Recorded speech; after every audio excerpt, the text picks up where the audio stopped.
Commençons par voir des exemples d'autres formes de boucles for. Dans cette boucle for ici, j'ai déclaré une variable que j'ai appelée p, qui va être initialisée à 0. La condition est p strictement inférieur à 10, et l'instruction d'incrémentation est p plus égale 2. Alors je vous rappelle que écrire p plus égale 2, c'est équivalent à écrire p égale p plus 2. P va donc être initialisé à 0. À la fin du premier tour de boucle, on va ajouter 2 à P. Donc P va prendre la valeur 2. Ensuite, P va prendre la valeur 4, ainsi de suite, jusqu'à ce que P prenne la valeur 10. Dans ce cas, la condition va devenir fausse, et on va sortir de la boucle. Donc dans la boucle, P va prendre les valeurs 0, 2, 4, 6 et 8. Considérons maintenant cette instruction for qui déclare une variable k initialisée à 10. La condition est maintenant k strictement supérieur à 0, donc notez bien que le sens de comparaison a changé ici, et l'instruction d'incrémentation est moins k, qui est équivalente à k égale k-1, c'est-à-dire qu'on va retrancher 1 à la variable k à chaque tour de boucle. Donc k est initialisé à la valeur 10, à la fin du premier tour de boucle, on va retrancher 1 à k, donc k va prendre la valeur 9, ensuite k prendra la valeur 8, jusqu'à ce que k prenne la valeur 0. Dans ce cas, la condition ici deviendra fausse, et on va sortir de la boucle. Donc à l'intérieur de la boucle, k prend les valeurs 10, 9, etc. jusque 1. Considérons maintenant ce troisième exemple qui déclare une variable i initialisée à 0. La condition est i supérieur ou égal à 0, et l'instruction d'incrémentation est plus i, c'est-à-dire qu'on va ajouter 1 à la variable i à chaque tour de boucle. I commence donc avec la valeur 0. À la fin du premier tour de boucle, on va ajouter 1 à i va donc prendre la valeur 1. Cette condition va être vraie, on va donc continuer, et à la fin du deuxième tour de boucle, on va ajouter 1 à i qui va prendre la valeur 2. Cette condition va être encore une fois vraie, et on va continuer.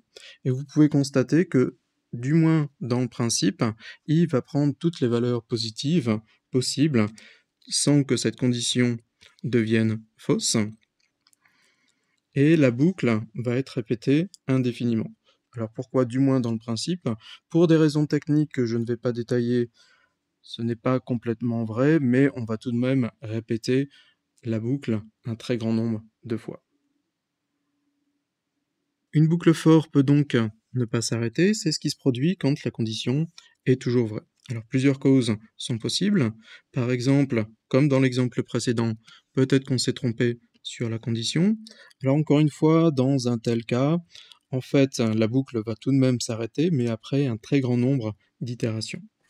Ou une deuxième cause possible est de se tromper sur l'instruction d'incrémentation, comme ici.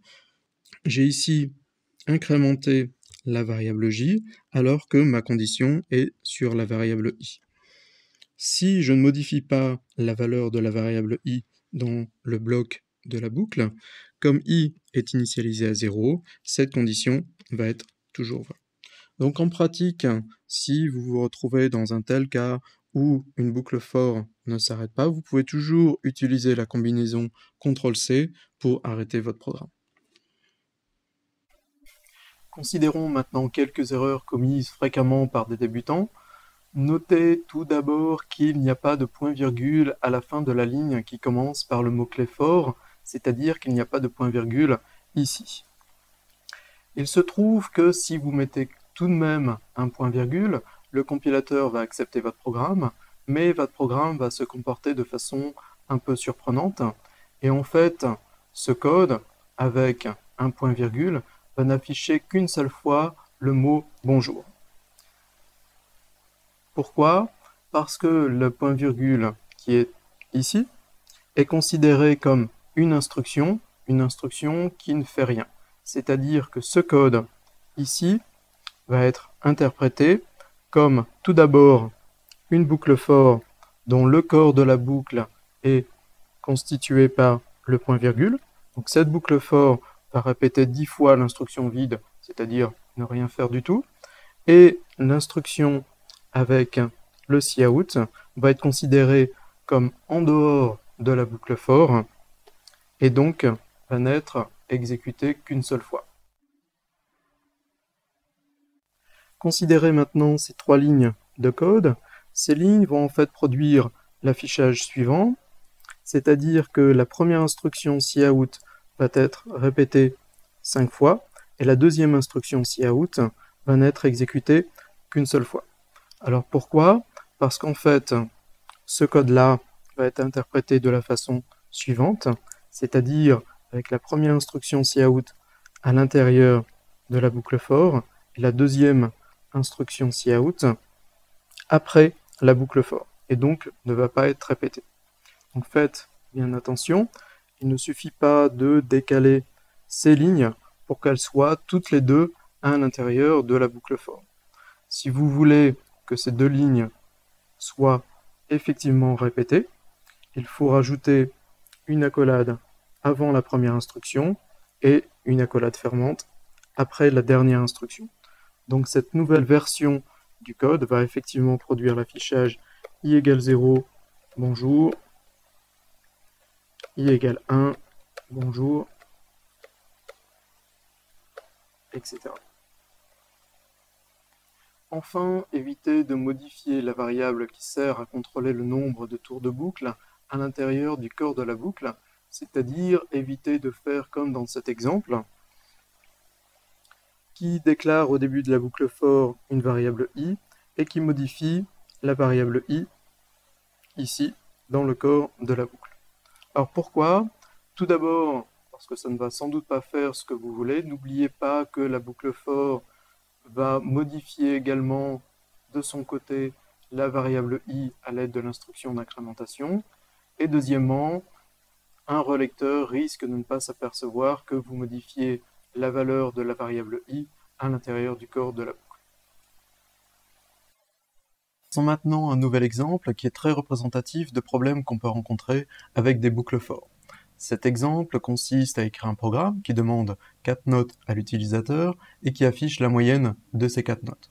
Donc, je vais commencer par une version très simple qui n'utilise pas de boucle for et qui déclare 4 variables différentes que j'ai appelées ici note 1, note 2, note 3 et note 4 pour stocker les 4 valeurs entrées par l'utilisateur.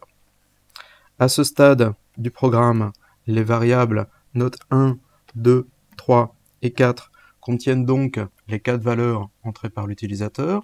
Je peux donc calculer la somme de ces 4 variables, mettre le résultat dans une variable que j'ai appelée ici somme, et diviser cette variable par 4 pour obtenir la moyenne. Maintenant, le fait que j'ai déclaré et utilisé 4 variables différentes pour stocker les 4 notes entrées par l'utilisateur m'empêche d'introduire directement une boucle for pour réécrire ce programme. Donc je vais commencer par modifier ce code en une version équivalente qui n'utilise qu'une variable pour stocker les 4 notes entrées par l'utilisateur. Donc voici cette nouvelle version où j'ai effectivement maintenant plus qu'une seule variable que j'ai appelée note qui va me servir à stocker les 4 notes entrées par l'utilisateur, et une deuxième variable, ma variable somme, que j'ai initialisée ici à 0. Donc je vais demander à l'utilisateur d'entrer une valeur que je vais stocker dans ma variable note, et j'ai ici une affectation qui s'écrit somme égale somme plus note. Et je vais répéter 4 fois ce code. Et à ce stade du programme, la variable somme va contenir effectivement la somme des 4 valeurs entrées par l'utilisateur, et nous allons vérifier ceci sur un exemple. Pour vérifier cette nouvelle version, supposons que l'utilisateur entre les valeurs 5, 4, 6 et 4. La variable note n'est pas initialisée, donc on ne sait pas ce qu'elle contient pour l'instant. La variable somme a été initialisée à 0. J'ai dit que la première valeur entrée par l'utilisateur, c'était 5. Donc cette instruction-ci va mettre la valeur 5 dans la variable note. On passe ensuite à cette affectation qui va calculer la valeur de cette expression, c'est-à-dire calculer somme, c'est-à-dire 0, plus note, c'est-à-dire 5, obtenir la valeur 5 pour cette expression et mettre cette valeur dans la variable somme. La deuxième valeur entrée par l'utilisateur ici est la valeur 4. Pour cette affectation, on va donc calculer maintenant somme, c'est-à-dire 5, plus note, c'est-à-dire 4, obtenir 9 et mettre ce 9 dans la variable somme.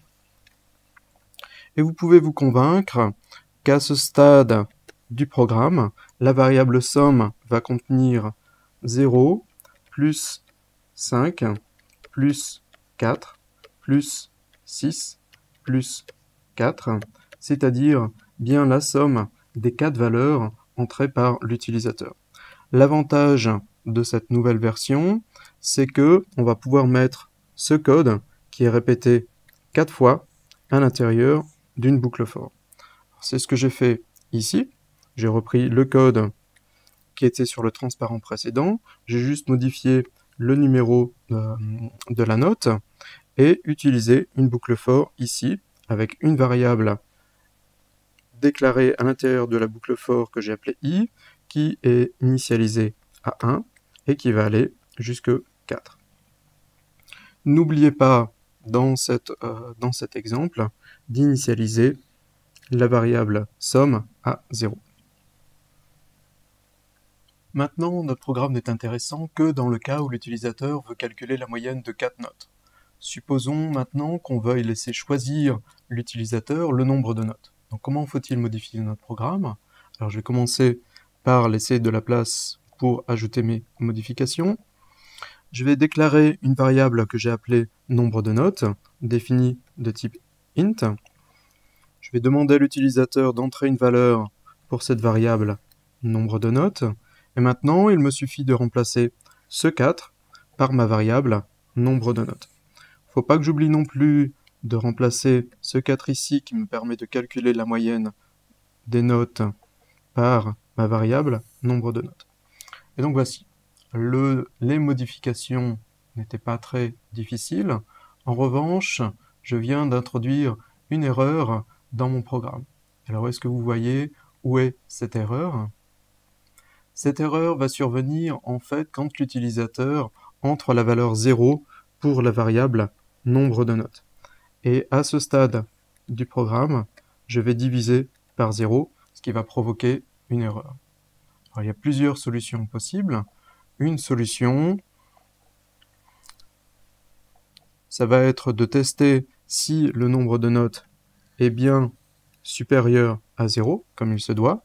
Et donc, je n'ai plus qu'à ajouter un branchement conditionnel, mettre le code qui demande d'entrer les notes à l'intérieur de ce branchement conditionnel, ainsi que l'instruction qui affiche la moyenne des notes. Terminons avec ce qu'on appelle les boucles imbriquées. Alors je vais revenir sur l'exemple de la table de multiplication par 5 qui utilisait cette boucle for pour afficher la table. Et je vais supposer maintenant que je veuille afficher toutes les tables de multiplication de 2 à 10. Eh bien, il suffit de mettre cette boucle for à l'intérieur d'une autre boucle for et de la modifier légèrement. Alors si je mets directement cette boucle for à l'intérieur d'une autre, comme ce que j'ai fait ici, donc j'ai gardé exactement le même code pour cette boucle for, je l'ai mis à l'intérieur d'une deuxième boucle for qui utilise une variable j qui va être initialisée à 2 avec une condition j inférieur ou égal à 10. Donc j va prendre 9 valeurs de 2 à 10. Donc tout ce code va m'afficher 9 fois la table de multiplication par 5. Si je veux maintenant afficher toutes les tables de multiplication de 2 à 10. Il me suffit de modifier ce 5 pour le changer en la valeur de j, et surtout de modifier ce 5-ci. Donc je vais donc obtenir ce code-ci, que je vais détailler pour vérifier qu'il fonctionne correctement.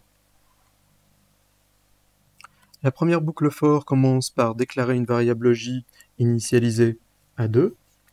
On va ensuite tester la condition j inférieur ou égal à 10. La condition est vraie, donc on va rentrer dans le corps de la boucle for j, c'est-à-dire exécuter cette instruction-ci, qui affiche table de multiplication par, ensuite la valeur de j, c'est-à-dire 2, ensuite un 2 points. On va maintenant exécuter la boucle for i qui se trouve ici, qui déclare donc une variable i et l'initialise à la valeur 1. On va ensuite tester la condition i inférieur ou égal à 10 qui est vraie. On va donc rentrer dans la boucle for i, c'est-à-dire exécuter cette instruction-ci avec la valeur de j qui vaut 2.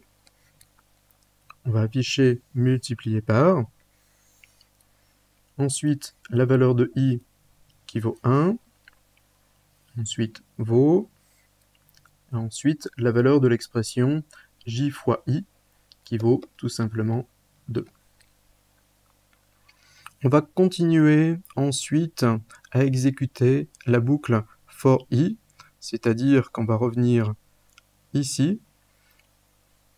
L'opération d'incrémentation va ajouter 1 à la valeur de i, donc i va prendre la valeur 2.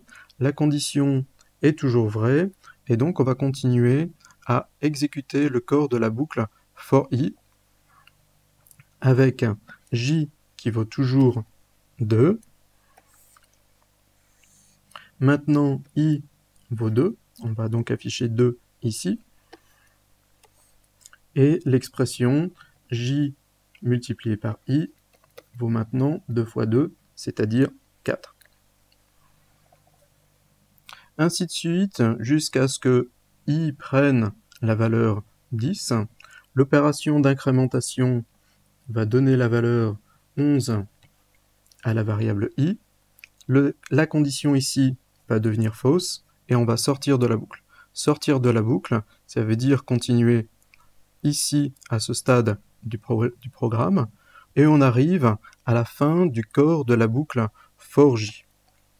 Et donc on va continuer à itérer à l'intérieur de la boucle for j, c'est-à-dire revenir ici, incrémenter j en exécutant l'opération d'incrémentation plus j, donc j va prendre la valeur 3.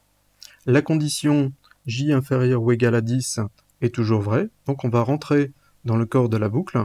Entrer dans le corps de la boucle, ça veut dire exécuter d'abord cette instruction-ci, qui affiche table de multiplication par, avec la valeur de j qui vaut maintenant 3.